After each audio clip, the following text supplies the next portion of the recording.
ای ماه مخصوص خدا، رفتی برون از دست ما. آیا ز ما هستی رضا؟ ماهی مبارک الوداع. کردی تو چون عزمی سفر، ما را نمودی خون جگر.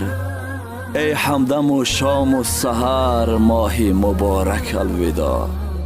ای معدن و چود و سخا، ای حاجتی هر بینوا. دو دست خود کردیم دعا، ماهی مبارک الوداع. رفتی تو ای ماهی عزیز، کردی محیبان اشک ریز. ای یاری روزی رستاخیز، ماهی مبارک الوداع.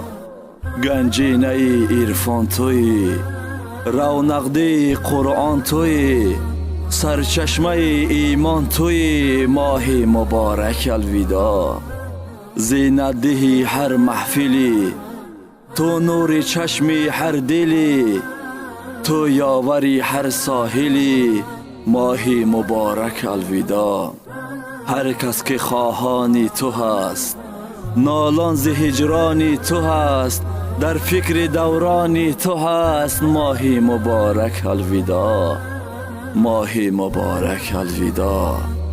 روزه داران بر شما بادا سلام، ماهی مهمانی از این شب شد تمام.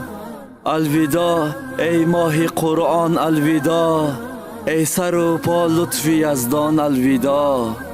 صد دریغا ماهی رحمت هم گذشت، حال من در بندگی بهتر گذشت. الوداع ای نوبهاری بندگی، رفتی و آمد خزانی زندگی. می شود آیا که در این ماهی خوب، سال دیگر روزه گیریم تا غروب. زنده باشم خدا را بنده ام، گر نباشم زنده من سال دیگر. یادی امید کن وقتی افطاری سحر، صد دریغا ماهی رحمت می رود. تسبیح و تراویح و ماهی عبادت می رود.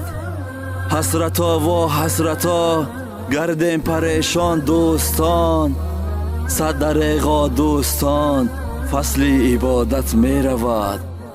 الوداع و الوداع، ماهی شریف از ما بیرفت.